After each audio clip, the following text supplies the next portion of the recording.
This is me, realizing that I have 4 weeks of school left and that I'm staring down the barrel of a summer with 10-hour workdays at my warehouse job. For real though, I'm super grateful for my job. It's just that most people don't look forward to repetitive warehouse work, including me. My dream is to have a content and pre-built business, kinda like ZTT. I have a decent amount of experience buying and selling gaming computers on Facebook Marketplace, but shipping is an entirely different animal. While selling my last PC on Facebook, I made sure to check Marketplace on the daily, saving any listings that I could use in my next deal. The hard part was deciding which deal to pull the trigger on, out of the many that I've saved, though I think I found the one. Alright, I'm about to head out, and it's about a 30-minute drive for me. It's the most expensive deal I've ever made on Facebook Marketplace, but $700 is still pretty darn good for what I'm getting.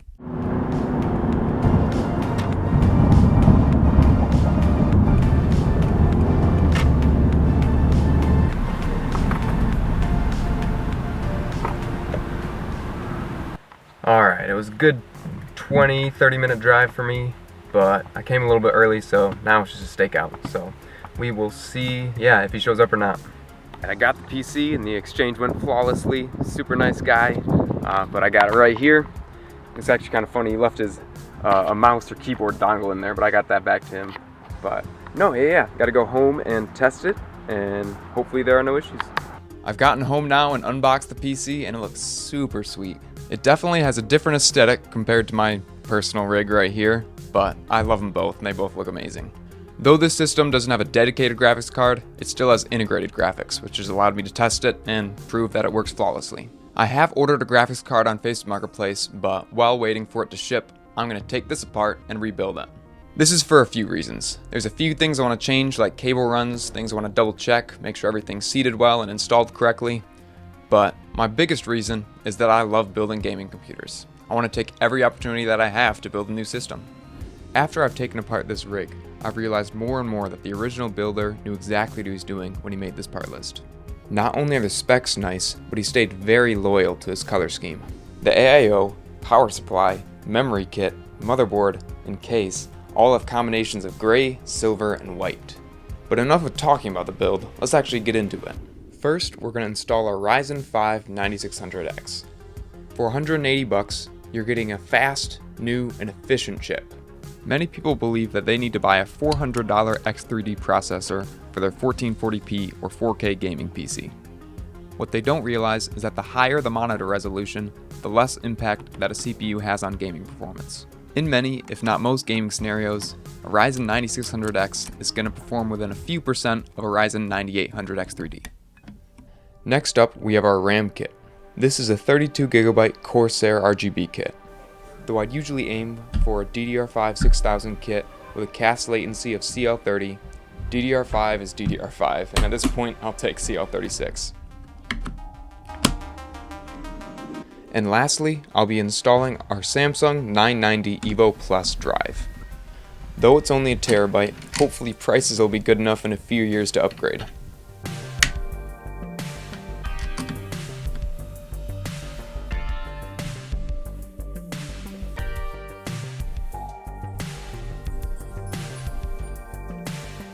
Earlier, I mentioned cleaner cable runs. One idea I had was to route these two front panel USB headers behind the motherboard for a cleaner, single curve look. This is actually my second time ever using an AIO, as I default to air coolers. Though I have nothing against liquid cooling, it's hard to beat the simplicity, reliability, and value of an air cooler.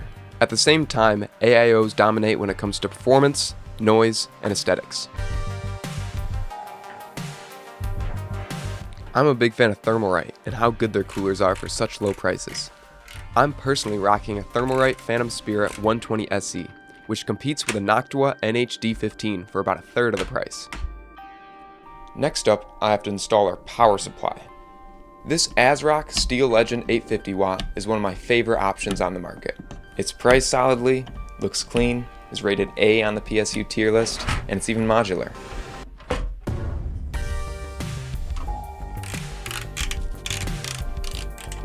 As you can see, this motherboard has the standard CPU connector. Additionally, it also has an extra half CPU connector. The two halves only separate a little bit down the cable, so if I installed it like this, you'd have to see both sides of the connector, even the one that's not plugged in. I'm just going to further peel that cable a little bit so I can hide the unused half. I also have 3 Thermalright ARGB fans that I'm going to use as top and rear exhausts. I need a cable that can connect my microphone to my camera because I just am recording them separately, and then in DaVinci Resolve, my video editor, I have to go in and manually pair them, and it's super annoying. Hey, and the GPU finally arrived. I'm a little bit sick, so I might sound and look a little bit scuffed. I really got to get this video out though, so I'm just going to keep on going. Now that I have the graphics card, I can finally finish the PC. This graphics card has a massive triple slot design, so I have to take out the right 3 PCIe brackets.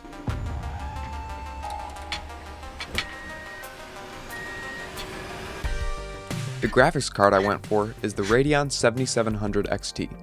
This is actually the only used part in this entire PC.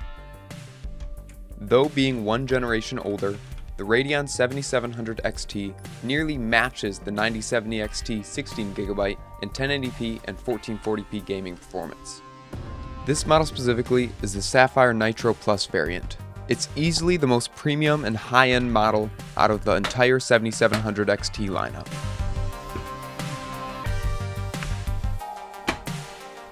I can't believe that I actually got it done, but all I gotta do now is plug it in.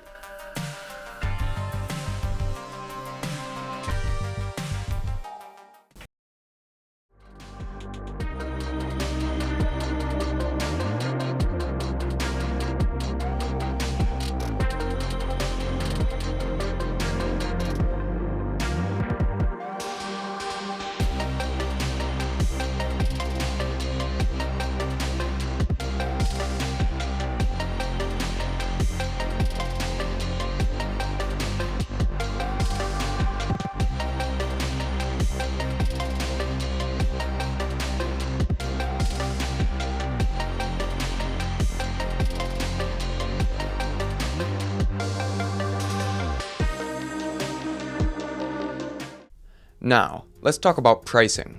I'm going to base my pricing off ZTT's computers. Zach's Tech Turf is a fellow YouTube channel that actually has a successful online pre-built shop.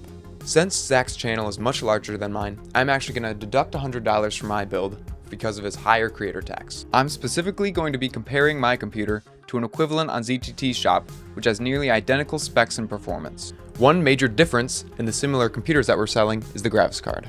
My PC has a used 7700 XT, which is an older card with 4 less gigabytes of VRAM.